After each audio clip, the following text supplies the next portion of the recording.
Thank you, Pauline, for the introduction. Can you hear me? And can you see my screen? Yes, and yes. Great. And oh gosh, okay, so let's see. And I want to believe it changes. Okay.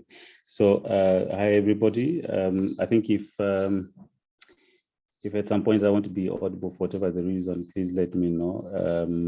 Thank you again for the introduction. As you've had, I have research interests in conservation genomics, and I like working with students in the hope that I could hopefully point them to their purposes. So my talk won't be your classical conservation genomics lecture really, but rather how I have married my research interest with a passion for mentoring to establish conservation genomics research in the university and perhaps even beyond.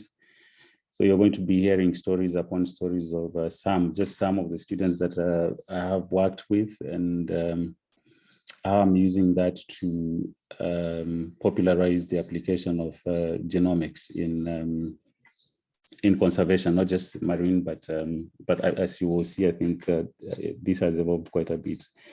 So I do not mean for you to read what's on these slides, but I just want to use this as empirical evidence that I wasn't always in conservation genomics.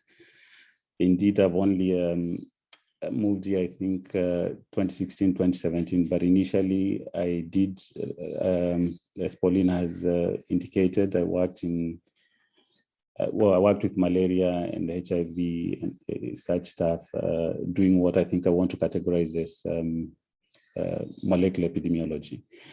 I have only moved into conservation genomics recently when I became aware of how little application of genomics there is in marine research and how much it is needed. Yeah. So I guess I cut my teeth into conservation research basically with a project that on coral metagenomics. It made a lot of sense to be getting into coral metagenomics at the time because I guess of two main reasons. One, metagenomics was kind of just catching on at the time, and the allure, I think, and the convenience it presented was just irresistible. I mean, traditionally, even as of today, we still do diversity studies in the marine world by physically diving and having to physically identify species of interest. Yeah.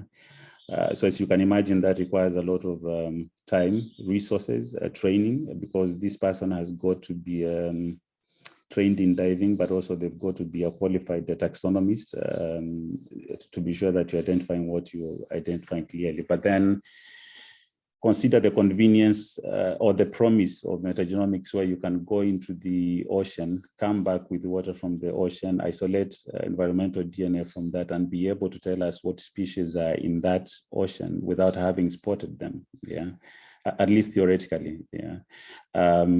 So I found that rather fascinating. The second reason has to do with the corals. Corals, of course, are charismatic. They are kind of the life of the party. I mean, they give the ocean the color and all of these, but beyond that, they also provide, immense ecosystem goods and services. They cover only about 0.1%, in fact, less than 0.1% of the ocean floor, yet they support over 25% of the marine forms. Problem is, recently they are facing challenges from human-induced degradation and death. In the last decade alone, we've lost over 14% of the global coral reefs. So something ought to be done. But then it is also known that corals exist in symbiosis with microorganisms. The microorganisms are important for the corals' nutrition, corals' homeostasis, and protection against pathogens and other ecosystem processes such as the nutrient cycling and so forth and so forth. So there's a sense in which perhaps understanding microorganisms would help us understand corals. In fact, since whatever it is that causes corals to bleach and eventually to die takes time, it might be that the best way to predict when there's environmental perturbations is to study microorganisms, because microorganisms respond and adapt very fast to environmental disturbances. So they might, just studying their population shifts and function shifts in different settings might be an early indicator of how the corals are likely to be responding even before the corals start bleaching and dying, right? So we imagined that, or the plan was, if we can sample different sites that are impacted differently by different human activities in the coast of Kenya, if we could show some trend in the microbial communities and their function, perhaps that would be a foundation for us creating microbial indicators of ecosystem health. We followed just the standard metagenomics workflow, where you want to begin by taking an environmental sample. In my case, that was water taken very close to the corals, but also the coral itself and sediments collected at the base of each of the corals. Then you will do isolations of both the DNA and RNA. So this would be community DNA or RNA, and then sequence and then do analysis. I do not wish to insult you with this simple definition slide, but if I mean, what you end up, of course, analyzing depends on your library preparation. If you had set out to sequence all the genes and analyze that, then that, strictly speaking, is what actually is considered metagenomics or shotgun metagenomics. While if you're interested in just a gene because you only want to identify what microorganisms are in a sample, then like 16S, for example, then that becomes targeted metagenomics or amplicon metagenomics or metabarcoding. Yeah. But then, of course, if you're working with messenger RNAs, you're working with, you're sampling perhaps expressed genes, and that's metatranscriptomics. The initial plan for me was just to do the metagenomics, right? But the preparation work, the preparation stages of this work opened, the first window that brought in now students that I've ended up working with. These were doing simple things like Ruth was just, interested in seeing if we could effectively sterilize the filter cups that we were using, and therefore reuse them for sampling. They tend to cost an arm and a leg, and they are single use. But there's no reason why, one shouldn't be able to just change the filter and reuse them. And thankfully, Ruth was able to show that this is feasible. Bernadette was, and I think someone else I think I'm going to get into trouble for using these photos, just like I'm going to get in trouble for not using some other photos of people that should be here. For example, Sharon Watiri and now Bernadette. These ones did an amazing job just optimizing the methods that we ended up using for doing the DNA isolations. Now, it was very fulfilling to see the amount of enthusiasm that these simple projects were, generating amongst students. As you can see, simple experiments that were just enough for an undergraduate project and no more. But make no mistakes, I think some of the discussions we had with the students during the troubleshooting ended up becoming really huge, by themselves. And, for instance, we were able to build on discussions emanating from observations that Bernadette had made, and got a funding for a metatranscriptomics study that I had no plans of doing. That study now is the sequences from that study is what Clement is now analyzing for his master's in bioinformatics. The preliminary work, when we wanted to find out if our methods were working, that we could isolate good quality and quantity of DNA, and that the DNA was sequenceable and so forth, we sampled not only the corals, but also seagrasses and mangroves. So these are kind of considered the most important of the marine ecosystems, with a number of ecosystem goods and services that I perhaps won't get into.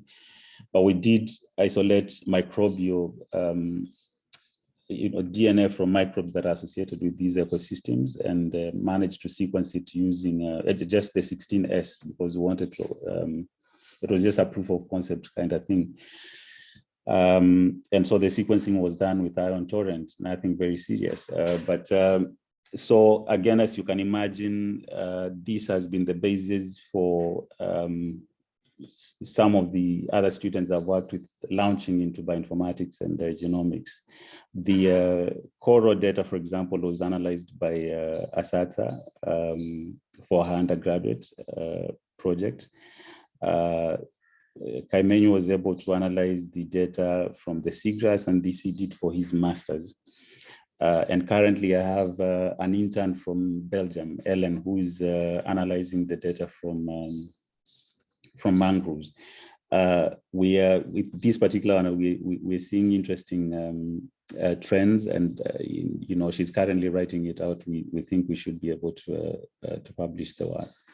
So finally, the main metagenomics study anyway was published, and we were able to show that, among other things, that both the functions and also the community structures of the microbes associated with corals did vary,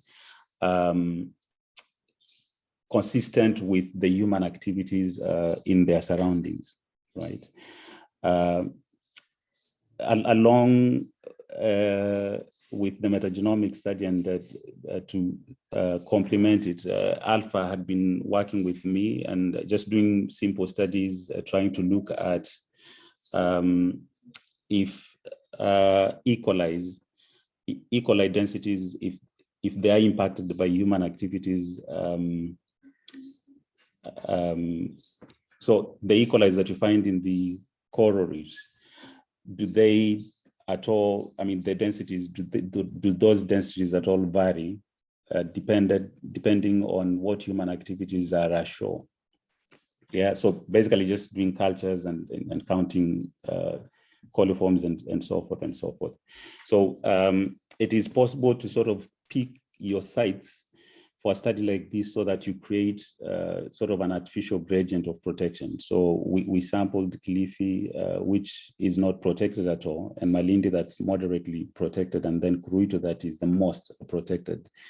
And we reasoned that if we could show that the densities of E. coli sort of, is inversely proportional to the increasing protection, then that would perhaps make a case that a lot of let's say, one, that marine protection has impact on human source pollution. I guess that's, the main one, right? That was, we were able to show, that's the case. And this was Alpha's undergraduate project, which he managed to get it published also in Frontiers. So, I mean, what do you do with these patterns then, whether from the metagenomic study or from this microbiological study? I guess in terms of application, one of the things that we were considering was once we have known from metagenomics, for example, that these are the traits that are associated with given human impact, then it may be possible to build a rapid molecular method for detecting these going forwards. And I think that would be very useful for environmental managers. Well, from Alpha's literature work, we managed to come across orders of bacteria that seem to have co-evolved with their hosts. Remember, I was working with E. coli. E. coli, unfortunately, even though it is what is used traditionally to test for, it's used as a fecal indicator bacteria, it does not tell you a lot, really, because you can get E. coli from just any animal, any warm-blooded animal. And E. coli does get naturalized into, and it can persist in just about whatever the environment. So finding it in a water body, for example, does not tell you that there's an active pollution going on. It does not tell you that there's a health risk, because it's only E. coli of human source that that presents health hazard to humans, and So, but then we discovered an order of bacteria called Bacteroidetes that has sort of fingerprints specific for the hosts, and it is plenty in their stool samples, and it is short-lived in a water body. So this just says it is possible, therefore, to go into a water body and with these markers, be able to tell two things. Number one, is there fecal contamination? If yes, two, from what source? And I want you to imagine how useful that is for environmental managers, because if you tell them there's fecal contamination, it is from cow, or and you're able to tell them it's from a cow, it's from a human, I think it really helps them in knowing how to design what intervention strategies to. So Alpha managed to optimize this particular PCR just for testing fecal contamination. And of course, with that optimization came opportunities for more students to jump in. Eunice was using the method to see if there's fecal contamination in our coral reefs. Joy used it to see if there was fecal contamination in borehole waters, while Mary used it to see if there was fecal contamination in bottled waters. So we didn't get anything with, from the coral reefs, and we can get into the discussions if you're interested, or even from the boreholes. But sadly, of the three brands of bottled water that we tested, one particular brand that I can't mention consistently was positive. So, now you know. So then we, the other thing that I'm actively working on is turtles, and we got pointed this direction by Kenya Wildlife Service. One time when some of the students and I had gone to CKWS to just give them an update of the metagenomics work that we had been doing. And they said they think one of their priority areas that we should look into is turtles. So turtles are considered sentinel species in the sense that they, they are good indicators of environmental health, but then they are equally threatened. They are poached for their meat and for their eggs, and it's very difficult to definitively prosecute a case of poaching, because you catch someone with red meat, they say it's goat, it's cow, and whatever. And in a court of law, you've got no way of proving that it is not cow or goat. But the other thing that was interesting also was the fact that one particular species of these turtles, the so-called Chelonia midas, or a green sea turtle, were the ones that were predominantly infected with a tumor disease called fibropapillomatosis. And so we sort of had our assignment cut out. When we came back and after a while and, looking for money and so forth, we managed to get Halima working on this. So Halima is trying to look for genetic drivers of FP. She's sequencing the immune gene from, so MHC gene from the turtle, but also one of the viruses, a gene from one of the viruses that is suspected to be the causative agent of the disease. So think about it. I mean, the jury is still out there. We don't even know for sure what actually causes the febrile papillomatosis, right? These gentlemen and the lady also came in very handy on the turtle study. They did design and optimize primers for forensic identification of the turtle species. So now it is possible, to give professional evidence in a court of law to say, the meat you're caught with is actually turtle and these species of turtle, not goat, as you say. But they also designed and optimized primers for the immune gene that we are going to be sequencing, and also the glycoprotein B gene, the gene implicated for virulence of one of the viruses that is suspected to be the causative agent of febrile papillomatosis.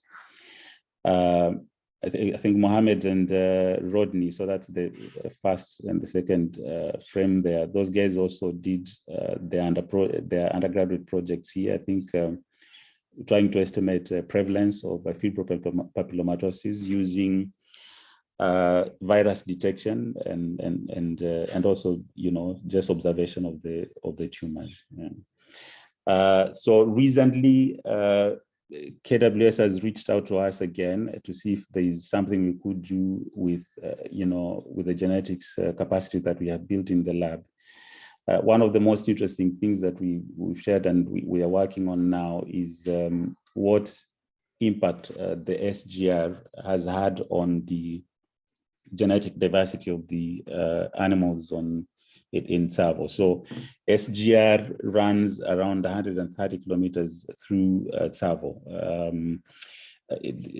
The railway is built high enough to allow just any animal to sort of pass through, because it's raised almost 8 meters above the ground, and it has underpasses, not everywhere, but in most of the places. And this is to allow for animals to freely be crossing. And the observations from when it was launched, I think 2018 or whatever, is that animals are crossing, but those guys are not crossing, and no one knows why.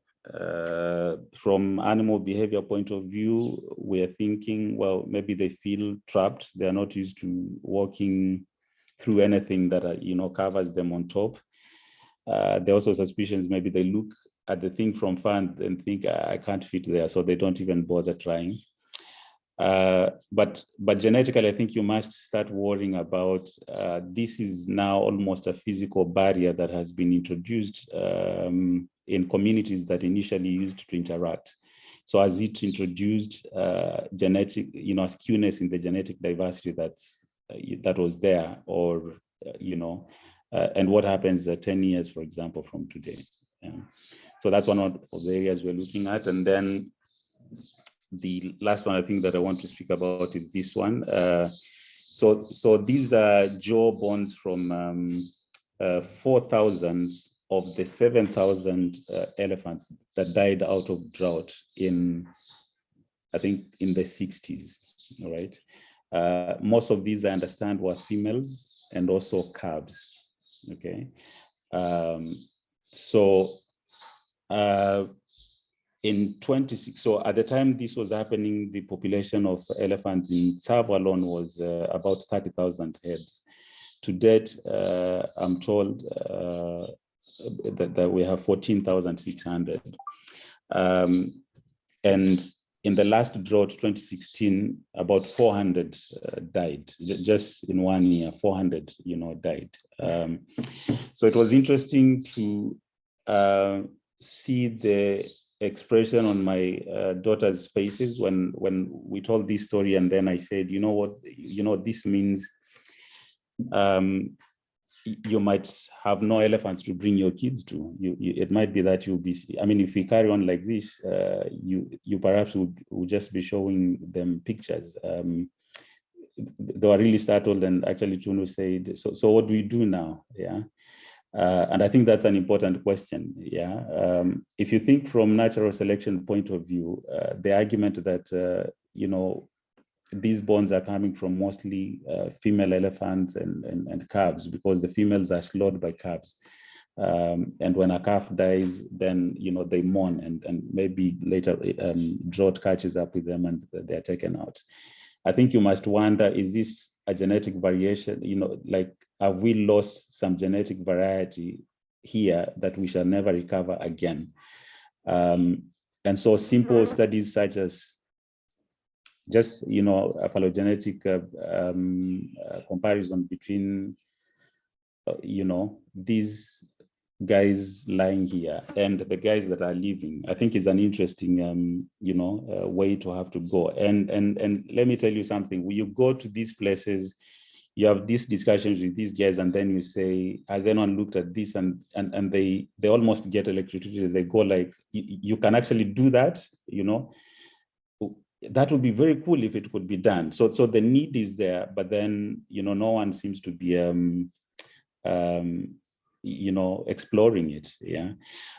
So as you can see, I'm all over, but I think very generally, this is how I see, you know, my study as having evolved. So I do microorganisms mainly for reasons of using them as surrogate markers for ecosystem health, but also I'm getting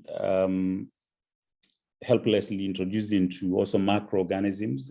So of course we've worked with sea turtle. I didn't show work on billfish. I didn't show work on sea cucumber.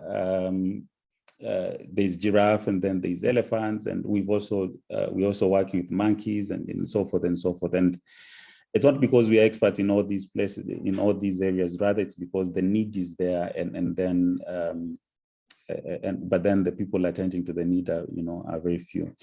But again, the other area that I have key interest in is the methods, just optimizing, not just optimizing, but also creating new methods that would make, you know, monitoring and surveillance of ecosystem health much faster and much more, I mean, yeah, efficient. Yeah. So please consider joining us. For the most part, it has been fun, and I think getting into research like I have done, guided by one, passion, and two, need, is the best, you know, roller coaster, at least from where I stand. But it can also be tiring, right? I guess potential captions for a photo like this would be something around, so there's too much work and there's only 3 of us, you know. But this was taken, I think day 3 of about 5 days when we were doing sampling back to back. So we would be doing sampling during the day, and in the afternoon we'll rush back to the lab and start doing isolations and so forth and so forth, because we wanted to take opportunity, you know, take advantage of an open opportunity to sequence with Novasec, which we managed to do. You know, if all right, yeah. So if any of you, I think, has interest, for example, in establishing themselves in research and haven't made up their minds on what area to go into, I do think you establish yourself a lot faster if you're skilled in anything genomics and you want to use this for conservation. I mean, I say this having worked in biomedical research, for example, and I do know the competition in biomedical research is cutthroat. in conservation, you're almost always the only one that's suggesting to do something cool, like some of the things that I was, mentioning here. I want to stop here, and I thank you for listening.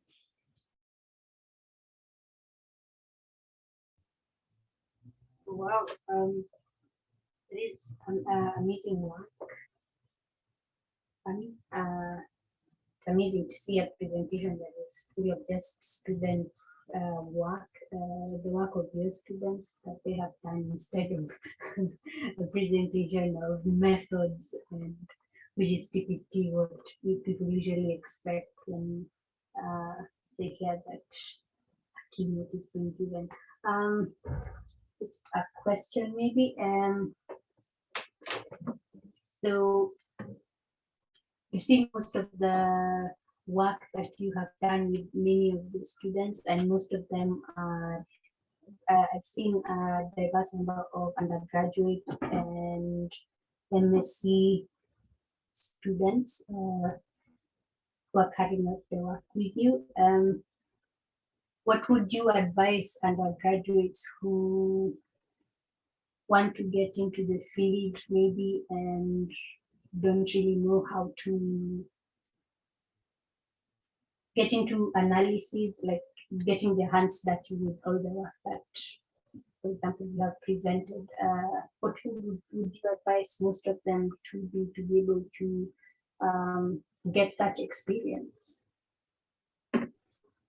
Yeah, I'm not sure I follow the question, but so a great deal of the, well, so I think right now I'm working with about, is it five? I think 5 master's students, but at the time I was working with the likes of Purity, and, I had more of the undergrad than, the postgraduate students. And I think in terms of how one starts getting into this thing, I honestly think one should pursue, whatever obsessions they have to their logical conclusion. So you, for example, if one is a student and they're undergraduate, I do think you might know lecturers that are already doing, some relevant work within your areas of interest. I think becoming friends with people like those is really, really a wise thing to do. My experience has been, anyway, you do not do very well in subjects of lecturers that you do not hate, lecturers that you hate. So I think for your own very selfish reasons, you want to be in very good books with lecturers or people that are working at the frontiers of some of these things that you might want to be doing. Then start daring to just try things. I'll give an example with Rodney, who is now on internship at ECP. So I've worked with Rodney, partly when he was in 3rd year in undergrad, and then a lot in 4th year. And his decision to to get into bioinformatics, I think for me I do think it was made on one day. Yeah, like we did all these things in the lab. I do not know how Rodney feels now, but I do know he kept, dreaming of doing molecular biology. And as much as I spoke to him about, bioinformatics and all these things, but it was clear, I think, for him, it's going to be molecular biology, and he had, very good reasons for wanting to go that way. But because we were working together, one day I asked the whole of that group that I was supervising to meet me. I think it was on a Saturday, because they needed to do analysis. And I said, you know what, just bring your data, set up your, R and R Studio, and, would use, one, like data from one of you, and I'll show you. And I wanted them to see me struggle to get the right scripts and everything, so that they know, it's not like, we know the codes and we just, type away. So we took someone's data, I can't remember whose, but one of the classmates anyway. And just the process of installing this, I think, was quite a challenge to a good number of them. Rodney is one of those that managed to install, plus a few others. But from the whole group of that, I think there were about 6 students. It was Rodney that I saw going aha when he saw like the terminal, and that he was able to access, his directories and files from the terminal. I do believe that's when, for him, he felt like, okay, I think this is worth following, because when that aha happened, the next thing I knew, he was asking for data to analyze, because he had already registered online by himself and was doing, all these, courses on whether, Linux and, and so forth and so forth. So I do think you need to step out and try what you think. Someone was asking me today in the morning, I'm torn between, should I pursue masters, should I work? And I said, if you did a master's, what would it be about? And he wasn't clear. I said, then go work. Yeah. So you have, you're thinking maybe it's bioinformatics, maybe it's epidemiology. Choose one of those and be sure you work in one of those areas and see how you like it. And that's the advice I'm going to give. Just try your hands and get people to hold your hands to try something. See how you like it, and be genuine with yourself. If you don't like it, you don't like it. I like some of my students that tried bioinformatics, and today, when they ask me to get them opportunities, they say, but not bioinformatics. Well, they might not know what they want, but at least they know what they don't want, and I think that's equally good. So I would say be friends with people that would easily be your mentors, and try your hands. Like, try your hands. It's unlikely that you will find so bad lecturers that do not want you to point you to to help you eventually land at your vision, whatever that may be. So I'm assuming I had the question correctly and I've answered correctly, but if I haven't, let me know. Yes, I should have phrased it as what approach to a mentor, how they can approach a mentor to be able to find their footing. We have a question from Yato in chat. What does it take to do an internship or training in CPA? I think this is directed towards you. He's very much interested in your career in conservation genomics, mathematics, and I do think that's maybe Caleb's question, not mine. But at least, well, I've been lucky to have about 3 or 4 of my students going through this internship. It's an amazing procedure, and I guess what we did basically, we just waited for the advert to go out, and we applied, and we worked. So this is also important. I think if you're you realize, I mean, whether Asatsa, whether Rodney, whether Oscar, the people that came through, myself, I think we took very intentional steps towards building their profile so that they are competitive when eventually the internship is advertised. Yeah, because I do realize, I think it is also very, very competitive. So you don't go purely just with the passion. I think that gets you,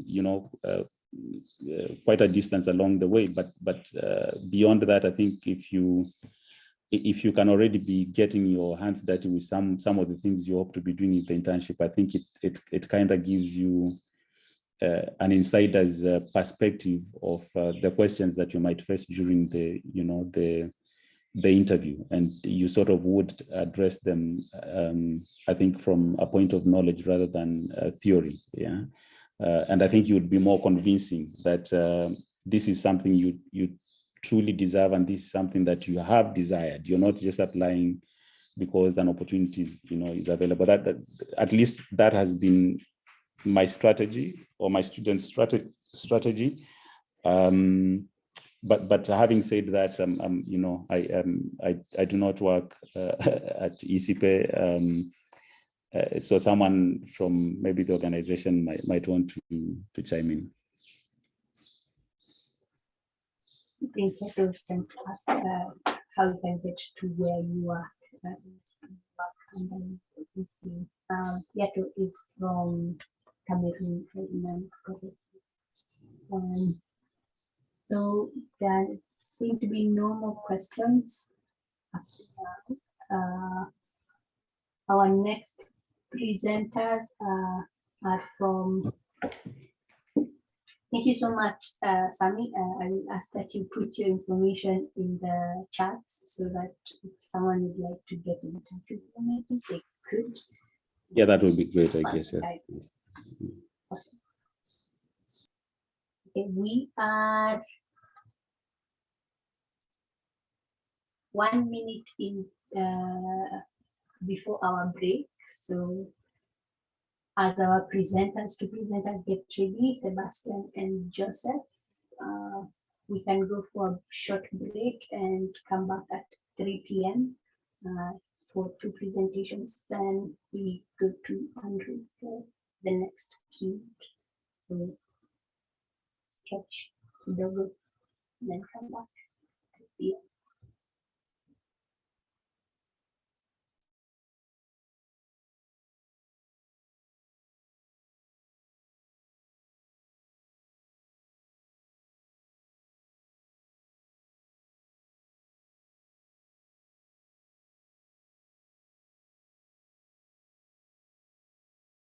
Mini project that was carried out in December 2021. These are our team members. Kennedy Mwangi was our team lead, and the rest are our members. So in this mini project, we had some questions we wanted to answer about open science. One of the questions is how Africa is spearheading open science initiative in comparison to other parts of the world. Another one is what are the successes in open science initiative in Africa currently, and what challenges are African countries experiencing while spearheading open science in Africa, and what recommendation we can give, and also the impact of COVID-19 on research in Kenya.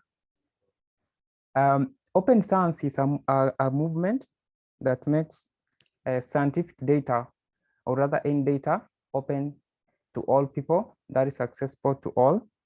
It encompasses a range of activities, right from open data, open access, to collaborative research and open education.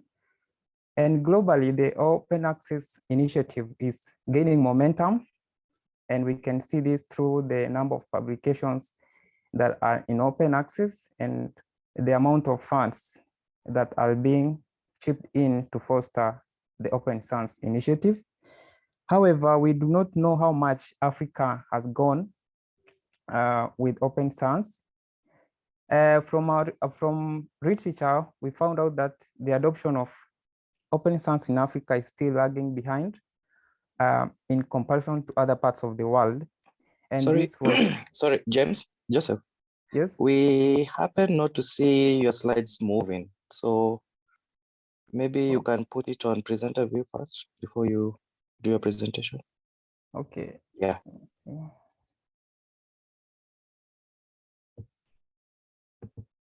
Are they visible? Yeah, can you try first before? Can you go to the next slide? Yes, perfect. Sorry about that. Okay, sorry. So this is the open science mini project that we carried out in December 2021. It was part of the both events, and this is the team that I worked with. As I've said, open science is a movement that makes scientific data and research accessible to all people, and it encompasses a range of activities, right from open access to collaborative research. And globally, open access initiative is gaining momentum, and this one can be noted from the number of publications that are in open access right now, and the amount of money that is being offered to foster the open access movement. And Africa as a whole is lagging behind this initiative, mainly because of weak scientific systems and inadequate digital infrastructure. So as part of our project, we wanted to see how much or how far Africa is in terms of open access. And we had several 5 questions we wanted to answer in this mini project. How other continents are spearheading open science in comparison to Africa? What are the successes in Africa right now in terms of open science initiative? And what challenges are African countries experiencing in spearheading open science in Africa? And also we are supposed to give recommendations and suggestions on how to improve open science initiative in Africa, and also determine how COVID-19 has affected research in Kenya. So in this project, we adopted a technique employed by Kennedy et al. 2021. And they determined the status of open science in Kenya. So for us, we wanted to employ same techniques to determine the open science status in Africa. So we used literature research and also data mining, and we searched through PubMed to determine the number of open access papers that are published by African authors or African institutions. And we had 3 main aspects. One is how many papers are published by African authors between the period of 2011 to 2021. How many of these papers were open access, and which journals were most preferred by African researchers.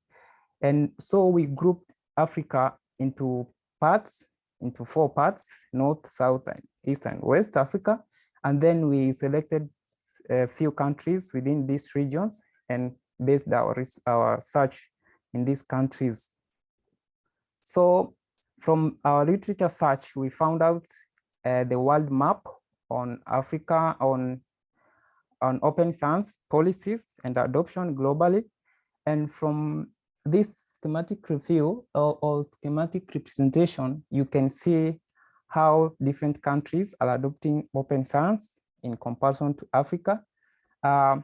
Most countries, including US and Canada, UK, you can see as the color represents green, it's better, to red is the worst, and white, it's not known.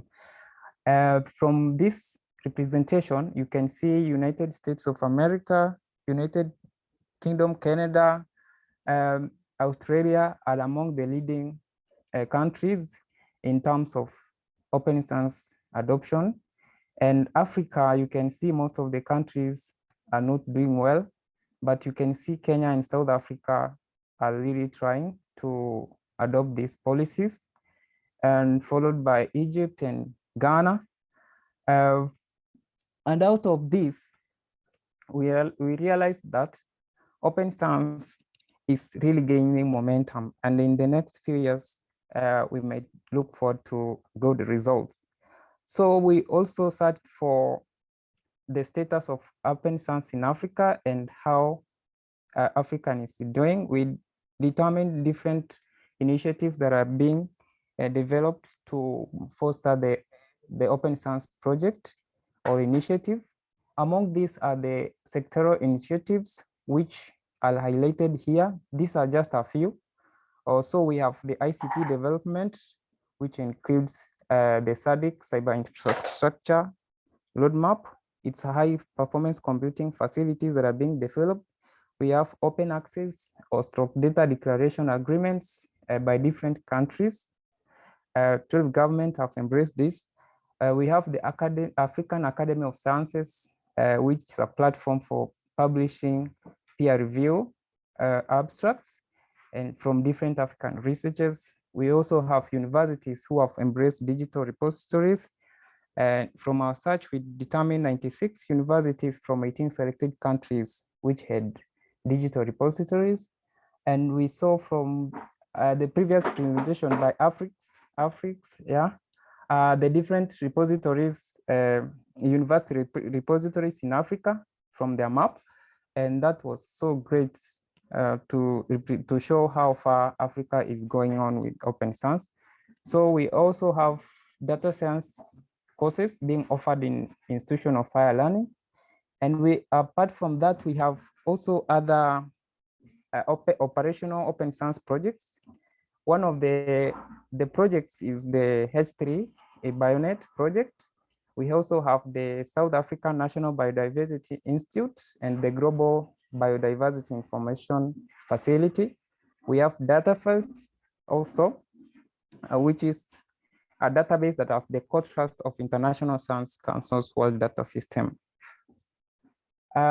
We went on to determine the status of open science within individual countries, which we selected from the 4 regions. So to begin with, we have the status of open science in Kenya, and you can see the number of publications that are being published from the period 2011 to 2021. They have been increasing simultaneously, and the relationship between open papers and closed papers. In Kenya, you can see from the period 2021 to 2011, the number of open papers are increasing also. We can also see this in other countries. Cameroon was a country in Central Africa, and it has the same trend. The number of publication increasing from 2011 to 2021, and the status of open access papers also are increasing from this period 2011 to 2021. We can also see the same status in West Africa. One of the countries is Ghana, which is also embracing open science. We can see the number of publication increasing from less than 1,000 to almost 3,000 papers, and the number of open access really increasing. And 2021 records the highest number of open access papers from this relationship. We have a special case in Sudan. Sudan, of course, shows the increment in open access papers also. But in Sudan, we found out that the number of open access in 2020 were extremely high, and these papers were published in the local journal in Sudan.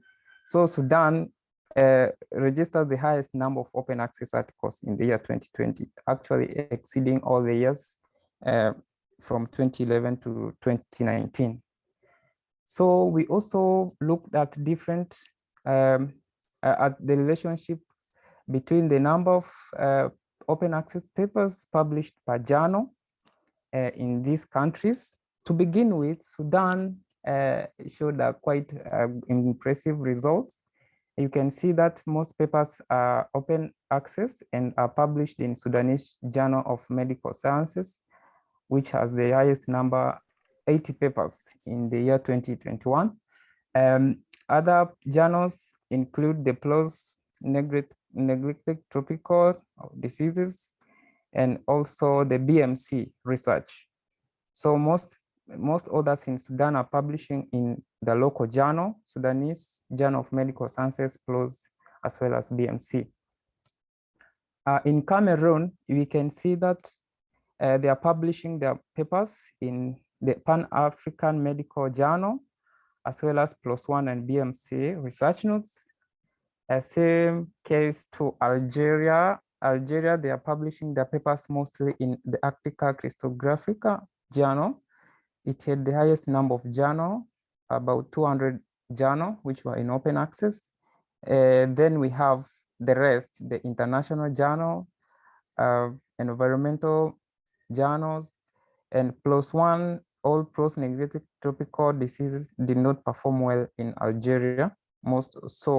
In summary, most others in Algeria are publishing their work in Arctica Crystographica Journal. Coming to Kenya, most of others in Kenya are publishing their work in PLOS1. We can see the number of publication. This represents the number of publication in 2021 alone. And we can see about almost 1,000 papers are published in PLOS1, followed by Malaria Journal and then BMC Public Health Journal. So in general, most African authors are publishing in PLOS1. BMC, for Kenyans, we are publishing mostly in PLOS1, Malaria Journal, and BMC research. So apart from that, we also did a literature search on the impact of COVID-19 on research in Kenya. we found out that globally the research funding has shifted from other areas to COVID-19, and this has greatly impacted the research funds that are being offered to Kenyan scientists. So also research funding for African scientists apart from Kenyans have reduced greatly. This is affecting the amount of output African scientists are giving out. So in Kenya, we also have fewer new collaborations for Kenyans and other African scientists, and productivity among the scientists have declined, generally due to COVID-19. So in summary, from our search and data mining, we found out that the number of open access papers are increasing over time, and about 65% of the retrieved papers were in open access. Most others prefer the PLOS, BMC, and Pan-African Medical Journal to publish their work. And Sudan had emerged the top country whose authors published their papers in the local journal. As you saw, 80 papers were published in the Sudanese Journal of Medical Sciences. In country-wise, Kenya, Egypt, and Ghana, as well as South Africa, are the leading countries in promoting open access, or rather open science. So we also found that universities are in forefront institutions adopting open science through digital repositories and offering offering data science courses. And overall, in Africa, the Kenyan universities are the leading universities in embracing open science. So we also identified challenges facing open science in Africa, one being the language barrier. We found out some of the digital repositories in universities in Congo and in Cameroon are written in French, which may be a barrier to English-speaking countries. We also found that the demand from Kenyan universities and funders to African researchers to publish their work in high impact journals, which are rarely open access, but we think the PLOS and BMC journals, because they do offer open access initiative. So there's also lack of established research databases and journals dedicated to open science in Africa. And there's a opposite of policies at national and institutional levels to set a legal framework for open sciences. There is also lack of adequate human infrastructure capability in ICT to handle the complex science, open science, and institutionalization of open science. We thank the what was the name? Afrix, yeah, for trying to break the language barrier by ensuring that our research is accessible to all people in their local languages. That's a great move. And from our suggestions, you can see one of the suggestions is adoption of language translation services, which are now offered by the Afrix group. And also African scientists should lead African research and be involved in collaborations. So we should develop local open access journals. Thanks to Sudan, who are doing a great job. And also we are looking forward to development of infrastructure capability of ICT to handle the complexity of open science and the institutionalization of open science. So up to there, I'm glad to welcome any question. Thank you.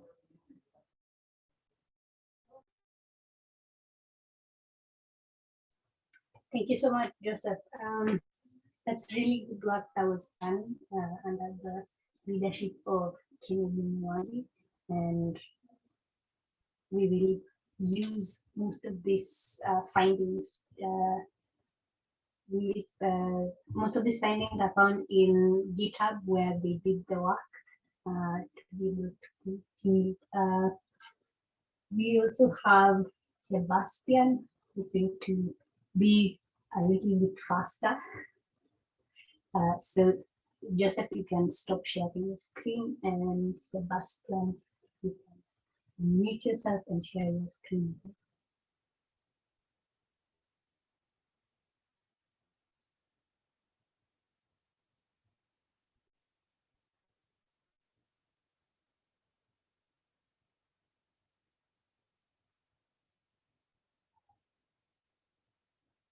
Joseph?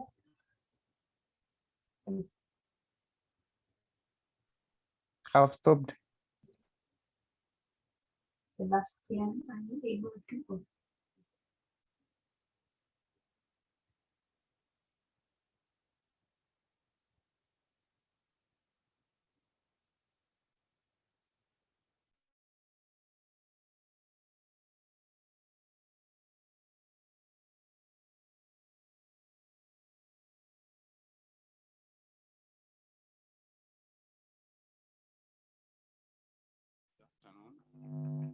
I don't know if you can hear.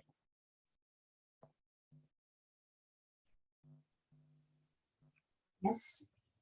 My name is Sebastian. No, Sebastian, you're faint though.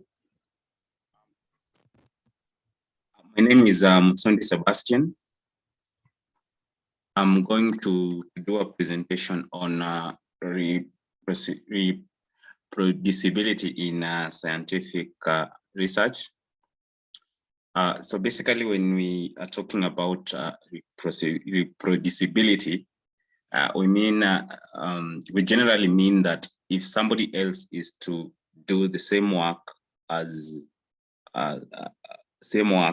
we expect nearly or similar results. So one key component of having reproducible results is ensuring that we share the data that we used in our analysis. At the same time, we can also share the code. So those two are essentially key when you're doing any scientific research. And this is important because scientific research directly applies to maybe human populations.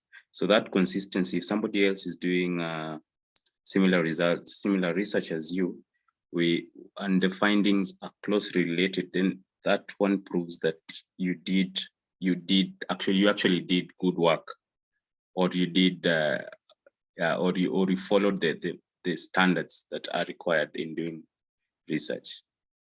So I found a key paper which highlighted the reproducibility spectrum that we are supposed normally to look at.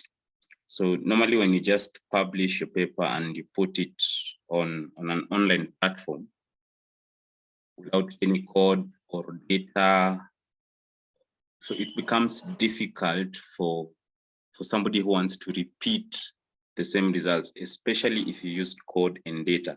It becomes difficult for anyone to reproduce such kinds of work. So you can see in the spectrum on the far left side, where you only submit a publication without having any additional information about the code and data that you used, especially when you're doing bioinformatics or you're using any computational approach. It becomes difficult to even verify your work. But when you now add the code, or you have the code and data in, and you have linked maybe sometimes the code and data, now that one becomes easier for even somebody to follow your work and eventually prove that this is actually correct. Now the gold standard will be full replication, which is sometimes it is not achievable because experiments tend to vary. How people carry out the analysis also tend to vary. So during the BOSS events, we wanted to reproduce a paper that was previously done in Kenya. The paper had two approaches. It had a metagenomics part and also a metabarcoding part. So one key feature that at the onset that we highlighted, the paper was openly accessible. So that was already a good start for us, because if it's not open accessible, we could not even now get to the data and then the code. So that was a key point for us, that at least people in Kenya are publishing their papers in open access journals. So the paper largely revolved around identifying RNA viruses in biting midges.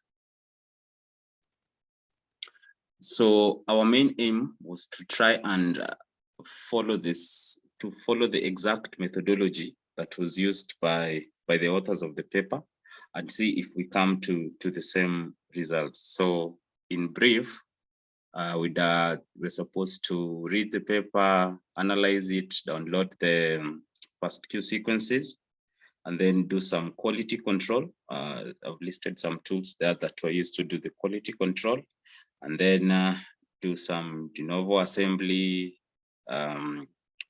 using Trinity, and then we check the statistics of check the assembled statistics, and then we blast the Trinity file against blast X, and then to identify to identify the hits that we get, and then lastly to construct a phylogenetic tree. So at the onset, we checked if the data and metadata was available, because that was actually now the first part. The first part was is the data openly accessible? That was proven to be correct. Now, the secondly, we wanted to see from that publication, can we get access to the data and the metadata? So the one part, the data and metadata was readily available for the metagenomics part. So you can just see a highlight of that's the metadata printed here, but you can see down there we have the link that gives us the data. So from this link, we were able to download the raw data that was used to carry out this experiment. And unfortunately, the code was not present for either the metagenomics part and the metabarcoding part. Also for the metabarcoding part, we did not have the raw data. So that was at least that was a major limitation, because we're supposed to analyze both metagenomics and metabarcoding part. But because the metabarcoding raw data was not available, we only focused on the metagenomics part. So the code was absent in the entire paper. They did not have any GitHub repository reporting how they did the previous steps that are shown in the previous slide. So our work now was to read the paper and use the same exact tools that they used to see if we get the same results. Now we were supposed now to write our own code. So we did that, and we uploaded our code in GitHub. So these are some of the results that we did, because initially it was quality control. So we did FASTQ, we saw the initial statistics, and then now this is the last step that we did before we went to doing Trinity.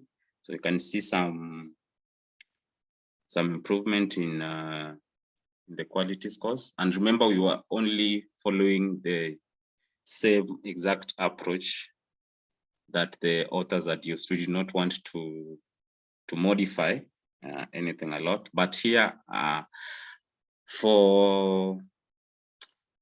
in removing the rRNA, initially in the paper they used ribopica, but we found it very difficult to use it, so we opted to use SORT-me RNA. So this was the only major modification that we made in the paper.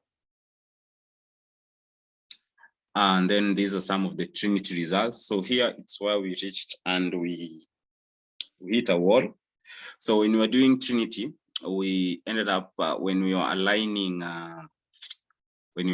our reads against the contigs, we found it only 57.65% of the reads aligned. We normally a higher figure is expected, but now that's what we were getting. So here it's where we hit a wall, and from there we tried moving a bit forward, but we unfortunately were not able to get to get any better output than this. So based on this, the paper had some both good and bad sides. So one, we found the data was readily available in FASTQ format. Anyone can download it, and it was shared across several different biological databases that are also easy to access, if provided you have the accession number. Also, the metadata describing the data was present in the metagenomics part. And then they also used very easy to access bioinformatics tools. So it was easier doing it. You could do it from your local PC without struggling a lot. And also they had, the publication was also very readily accessible to everyone who wanted to read it. But there were also some cons that we highlighted. One, there was no code present in the paper. The metabarcoding data that was described in the paper was also not present, although the results section had been described. And then there was no evidence that there was any submission of code or in any GitHub repository relating to the above work that was done. So lastly, we suggested that we should encourage carrying out reproducible research, especially if you're in a field that involves a lot of data analysis. So what is essentially important in this case is that you don't just submit the publication, but you give us your data, you give us the tools that you used, you show us the code that you used, and then it will be easier for somebody to get the results and even repeat this same approach. Yeah, so our team members are listed on the left. So we'd like to thank all of them. Although we got stuck, we're still trying to figure out a bit how we can finish the above work. Thank you. Anyone with any question? Thank you so much, Sebastian. We will skip the questions. If any, just post them in the chat and we will answer them, just like Ken has answered a few questions from the previous project as well. With this, I'm going to welcome Andrew, who is going to be our next speaker for today. Allow me to introduce Andrew as he shares his screen.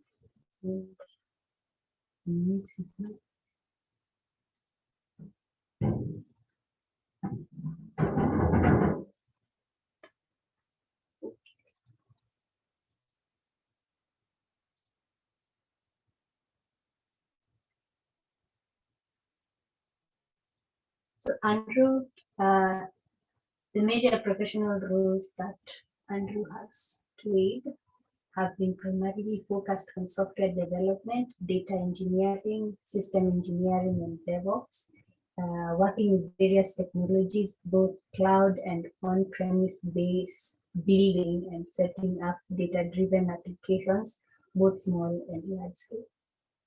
He's dedicated towards achievable service level objects and key performance metrics and achieving targets in system reliability through observability and monitoring. Andrew, welcome. Thank you. Am I audible enough? Yes. Yeah, so today, thank you, Pauline, for the introduction. So our talk today is basically going to focus on cloud genomics, but I've tried to expound it a bit to cover a larger section from building of pipelines to data management aspects. So the topic of discussion or presentation is basically building resilient and scalable high throughput genomic workflows. So the end goal or objective of such a way is how can we build like efficient pipelines that can be reused on heterogeneous environments, which basically mean like different types of environment, both like on-prem and cloud. So by on-prem, I'm talking about infrastructure that are running locally. So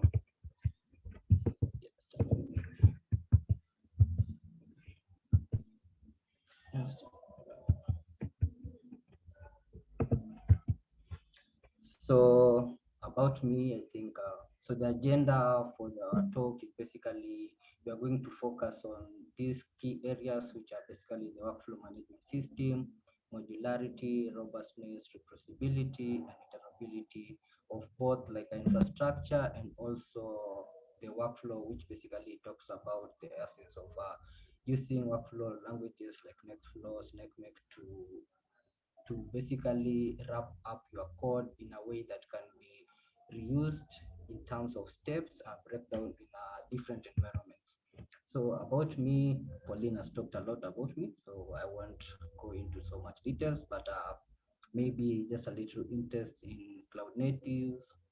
Basically, cloud natives is use of open source tools or open source technology in cloud environments and promoting of reusability of open source code. Observability and monitoring is the aspect of just understanding systems. Distributed computing is running multiple tasks or running multi-environments in terms of things like API, which are basically application programming interface and things like that. So I'll share the link to the slide and also the code, some of the code that are available on GitHub. So when we're talking about workflow management system, we basically we talk about like how do you like build up your code in a way that when you are running it or you are analyzing your code or you are running it in an environment, you have the ability to have the steps.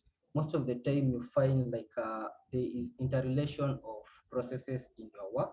So how do you handle the aspect of moving from one stage to the other of your workflow without having a breakdown or a break in your process? So what you want to do is automating of computing analysis is like you want to ensure like you are building your code or your code base in a way that you don't need to change so much when you are trying to reuse. When you're talking about reproducibility, we've talked about like you want to have the same, you want to redo the same analysis, but you're trying to change the data sets, and then you're trying to achieve probably something similar to that results that you initially got. So over the years, you've seen like the past few years, or maybe not even few years, genomic data has really like you have like a generation of genomic data at a large scale. So when we talk about the scenario like COVID, we saw like we needed a faster way of sequencing the samples and getting like the computational aspect to get the results as quick as possible so that you can infer a certain aspect to maybe a drug or try to find a solution to the pandemic that you are facing. So with that, you saw like the process that came about was like data generation was very massive in terms of the data that was being sent to probably companies like Moderna to try to find like the vaccine and all these things. So in such a in line with that, like you find like this image you are talking about. So let me take a scenario like for ICIPE. You have the users who are basically the students and the scientists who are writing their own code. And then you have the IT platform, or you have the IT who are basically in charge of the infrastructure. So how do you bring in the aspect of the scientists and the IT and the code, all this into one platform. So here you have like a compute environment, and you want to create an environment which is easy for use, easy to use for the scientist. You don't want to create like a, how can you make like a lab technician after he or she has finished like doing the sequencing in the lab to easily upload the data to either a database or a file storage without having to go through the process of using command line aspect, which might be quite so difficult for them in terms of the knowledge scale and things like that. So we want to build like this aspect of, we want the process to be seamless in terms of when the data comes from the lab. The process is just like, you see, like when you have SOP, so the process is well defined in such a way that the data, once the data is uploaded, maybe in the HPC or a file storage or something like that, the process of analyzing the data automatically picks up, and the user automatically gets like the results, maybe in their email or a notification in their Slack and things like that. So when we are talking about all this infrastructure, we talked about like the aspect of the data being massive and all these things. So you see the way like you use your workflow language to modularize your code, and you have it in a source version control, something like GitHub or something like that. So how do you ensure like when you are running your system or when you're running your analysis, your infrastructure is in a position to automatically like run the analysis without having interference with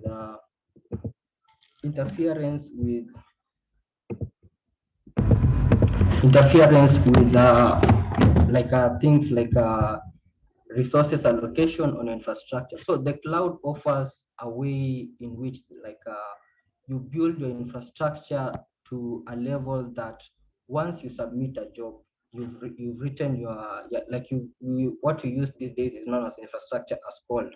You build your infrastructure in a way that it gives you the ability to scale up depending on the volume of the data that you are submitting for analysis.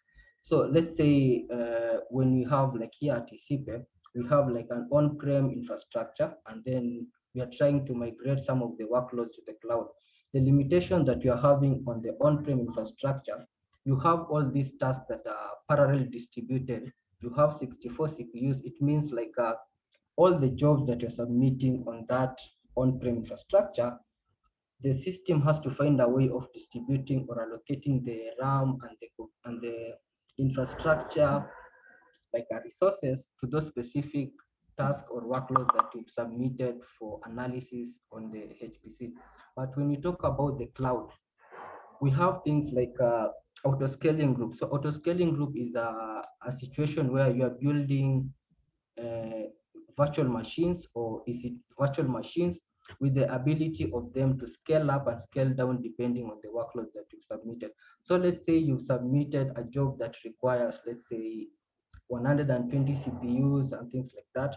And then you have a single machine, which is basically a 64 CPU or something like that. So when you submit that job, basically there's something known as health status of the EC2 instance of your machine.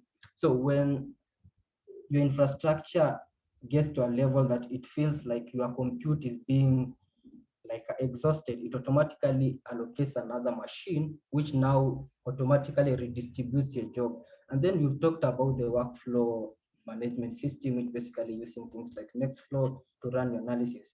What you want to do is once the machine scales up, yeah, you allocated a new VM or a new machine, you don't want your job to break down or restart again based on the new resources that have been allocated. You want your job to be automatically submitted into the new machine, but still continue running at the level that it had initially like reached from the initial or the first machine that you had.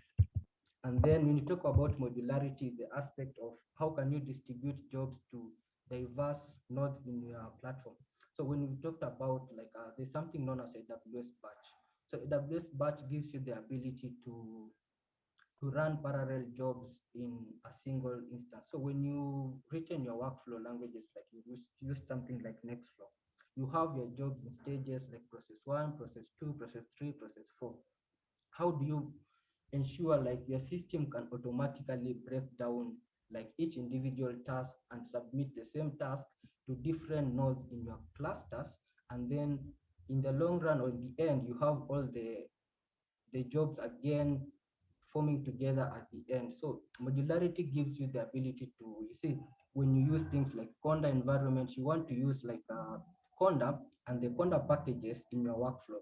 You don't want to go in aspect like, okay, I want to rebuild another Python or rewrite Python module to do ABCD, yet those modules are in existence. So this gives you the ability to build like an what are they like the workflow that is easily reusable, in the sense that any person can use, and then taking advantage of modules that exist within the network or the community.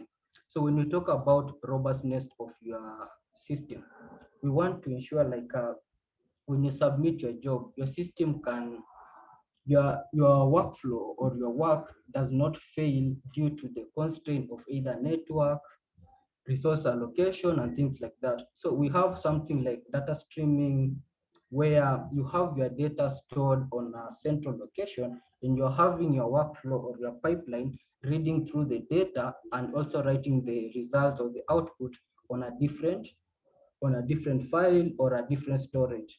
So here you're giving the ability of your system to scale up and scale down without interfering with your data, or your analysis that is running is not like interfering with your core data that you initially had for your work.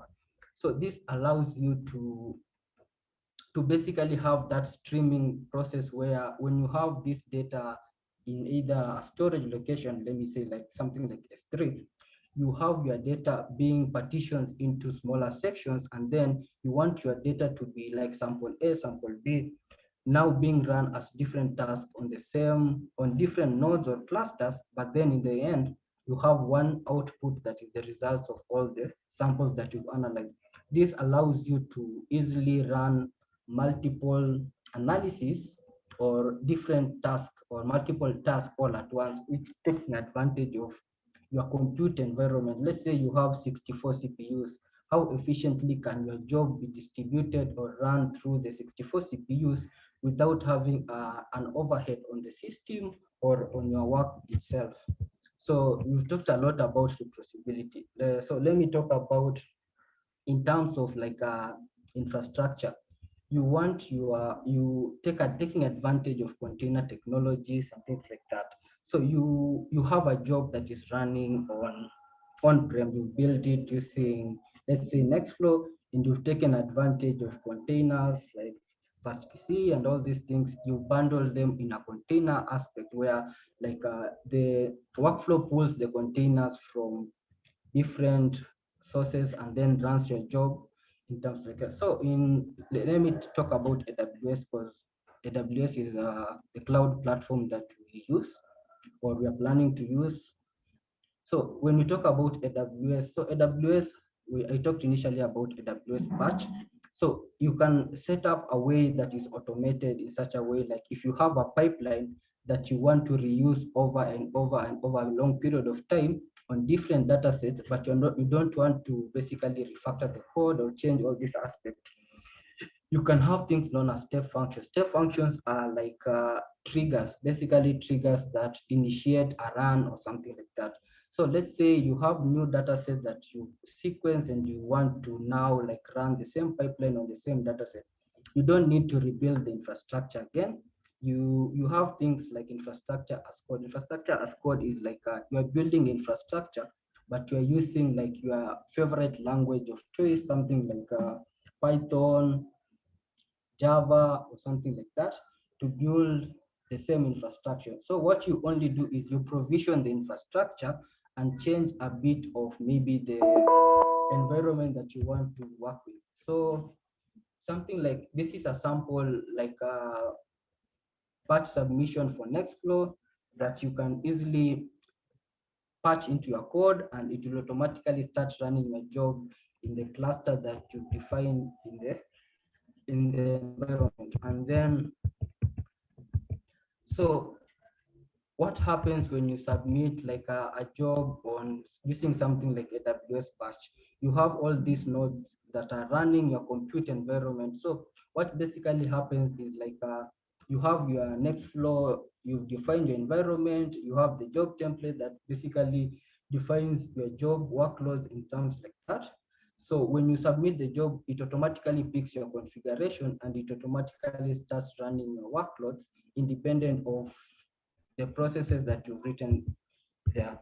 So in terms of data management, we've talked about S3 as a file storage and something like that. So AWS offers what is known as S3, which is a storage source. So it has different levels of S3. So like if you have data that you want to access infrequently, frequently, so you can either decide to have like build something like a data lake for hosting your basically your institutional data on that S3, which gives you the ability, and it's cost effective, which gives you the ability of persistent storage and aspects like that in your workflow when you're running them. And then, so this is a sample workflow that we are basically trying to adapt from AWS to implement at TCP, which when I talked about, you want a lab technician to easily upload the data on a file storage and then not on their laptops, but a storage that is shared within the institute. And then you want to trigger automatically the pipelines to run from GitHub. And then you have your batch processing platform, which is basically your infrastructure to automatically start running the workflows when the data is already, when you have like a trigger for the data that has been uploaded on your workflow or on your storage locations. So the overall objective is basically you want to create an abstraction to the researchers or the scientists and the students from the infrastructure aspect and data management aspect. You want them to only concentrate on building efficient code or writing efficient code that can do like the analysis to the utmost level that you can get the perfect results and things like that. So, and then when you're using the cloud, like some of the papers I've read and some of the like scenarios I've seen on AWS, you'll realize like in the long run, analyzing like massive volume of samples becomes easier and shorter or cost effective compared to running an on-prem infrastructure and something like that. So some of the sample pipeline, so I'll share the slides. So you'll find the code on that location. And then I've also given some link for some of the white papers and workshops on genomics and AWS. And then there's some GitHub links here that are linked for code that has been written to build infrastructure that can run some of the workloads done by Modena, Illumina and things like that. And then if you have any questions and things like that, you're free to ask. And then yeah, you can also find my handles and everything about me on the same link.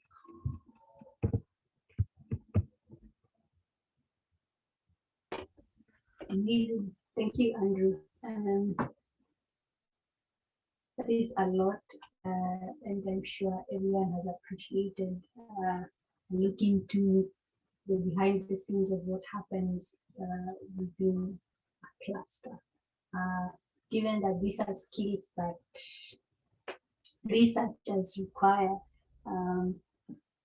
running their work on a HPC, on a platform, on a cloud platform where you can store their data, access it, analyze it.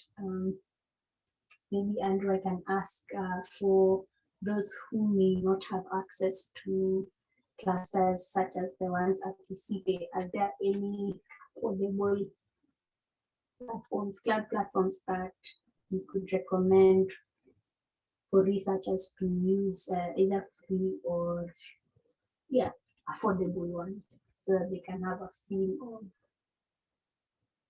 such platforms?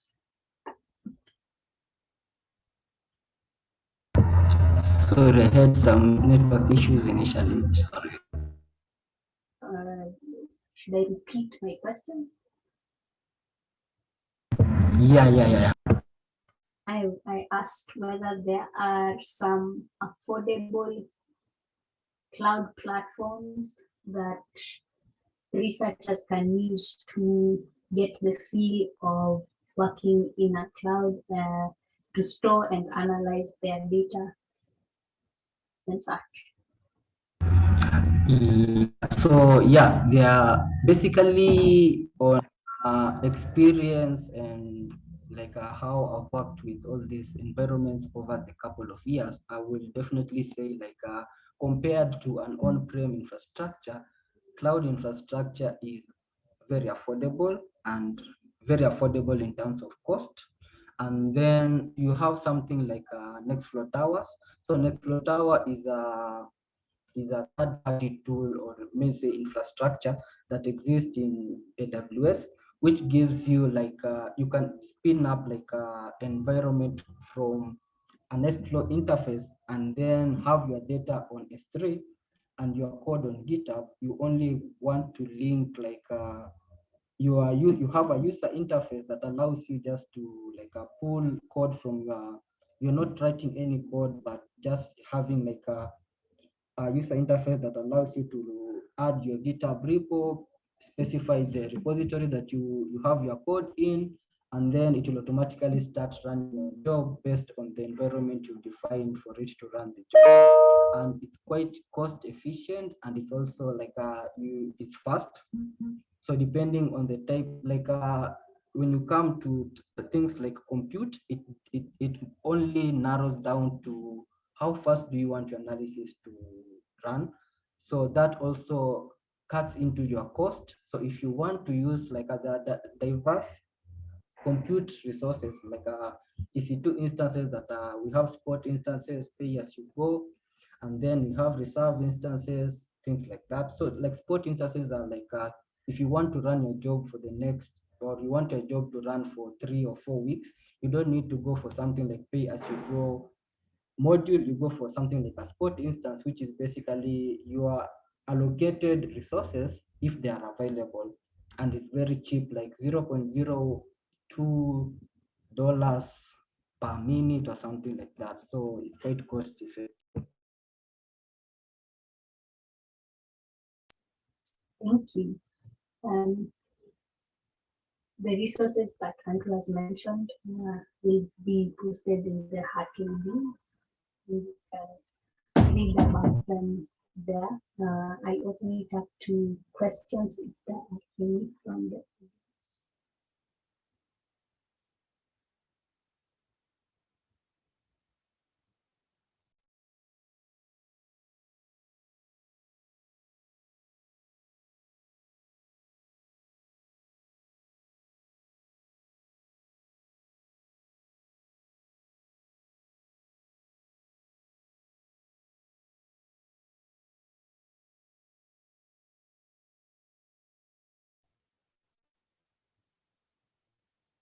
okay. So with that, we were supposed to have one more speaker, but they have not.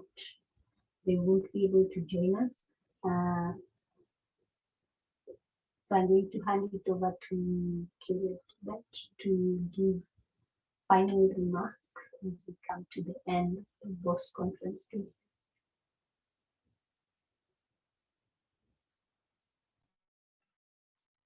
Thank you, Pauline, and thank you, Andrew, Sammy, Joseph, and Sebastian for your presentations. I hope you can all hear me well.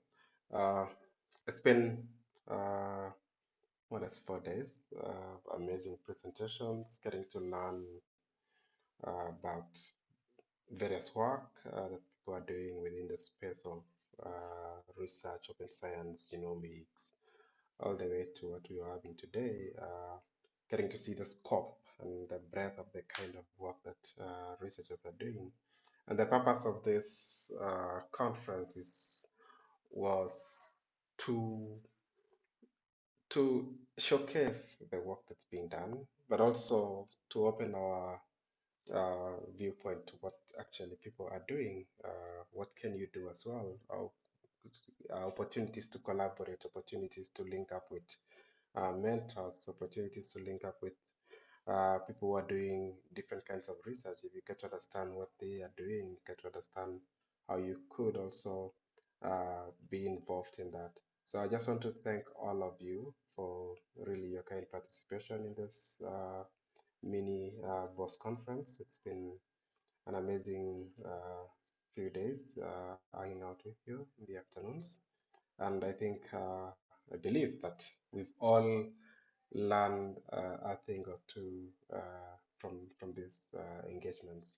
So my role here is just to pass my appreciation and give a bit of a vote of thanks to the the organizers, the organizing committee that were involved in the day-to-day and planning of this event, ensuring that you have speakers lined up, ensuring that the platform that you need for this conference was set up, and ensuring that you had an interactive time, supporting you if you had technical questions, supporting the presenters in ensuring that they are ready for their presentations. So we had a team, and I think if you've seen the website, you can see the organizing committee that were involved in this. And I just want to highlight, I think you've interacted a whole lot with Pauline Karega. So Pauline, thank you so much for the amazing work that you've done in ensuring that this was success. She's really done a great deal of work behind the scenes, ensuring that everyone knows what they need to do and linking everything together. So thank you. We appreciate you greatly. We had Margaret Wanjiku as well, really doing a great deal of work in supporting this conference, sharing also the session the day before yesterday. Kennedy Mwangi, amazing work, great mentorship, especially with the mini projects that the participants performed. We had Michael Kofia really leading the bioinformatics in the bioinformatics hub of Kenya as well, really taking a great role of leadership in this conference. Benson Muiche supported us greatly within the technical aspects, creating the website. So the website that you see there was created collaboratively by all the members, but also with a stronger leadership from Benson. Festus Nassimi as well. He was widely involved in ensuring that the infrastructure and the technical requirements for this conference were met. David Kiragu, great support in other background documentation and ensuring that this conference was really a success. We do have Ruth Nanjala. Thank you so much, Ruth, for the great support that you've offered to this conference, sourcing for speakers and ensuring that we get proper documentation of the event. Sarah Nanchera, thank you so much for the great work as well that you the effort that you've put into making this a success. Really, truly appreciate you. The documentation is not taking social media as well as in sourcing of the speakers. Shout out to her um, podcast, The Vulnerable Scientist. If you, any of you actually can participate in, can join. If you'd like to be hosted there, just reach out to her and you'll be able to tell your story about research and science. So, and a great deal of thanks also goes to all our speakers that have participated in this conference. And I think this conference would never have been a success without really our speakers honoring us with their time. I think most of them are really busy people, and can see the amount of the amazing work that they are doing. Just being able to give us their time and speak to us about their work, motivate us, encourage us, and point us in the right direction, guide us into what happens in science. That's also really commendable. So I wouldn't be able to mention all of them, but I want to just mention the speakers that participated today. Sammy Wambua, in the amazing mentorship that you are involved in. We've really seen, we've had students also that have passed through your hands, coming through our hands as well, and we've seen that they've been well mentored. So really, we thank you for the work that you're doing. Thank you, Andrew. Andrew has been supporting our HPC infrastructure, high performance computing at ECP, and has been really doing a great deal of work there. So thank you, Andrew, for your presentation and just giving us the behind the scenes and getting us to understand really when we are submitting our jobs and we're getting our analytics done really fast and quite comfortably.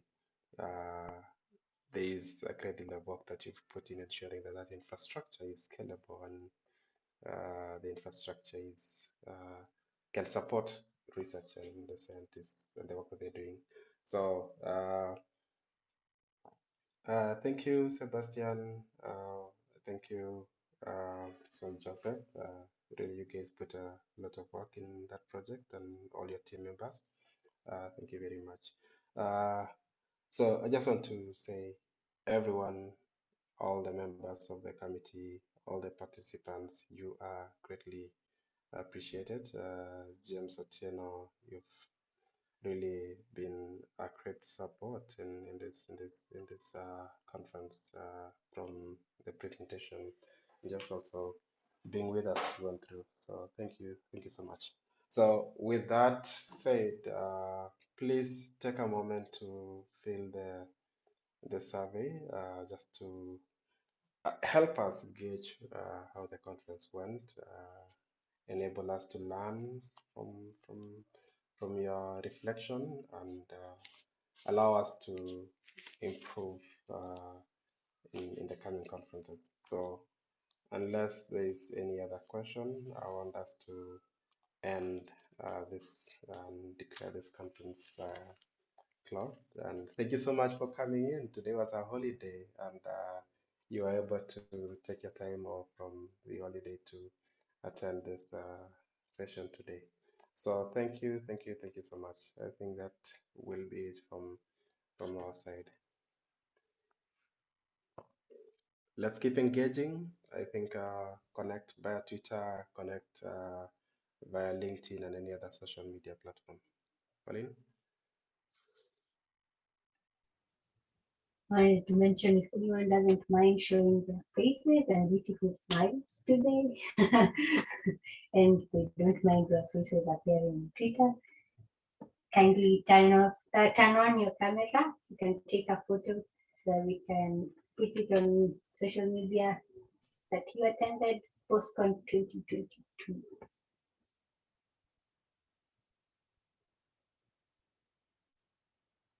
Amazing.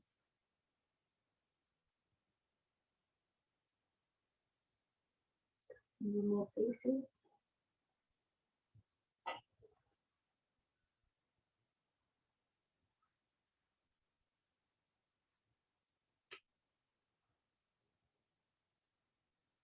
Few more.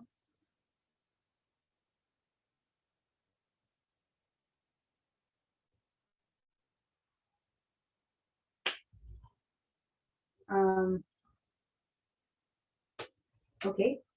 Let me take a photo of the first page. Photo of the second page. Awesome. Thank you so much.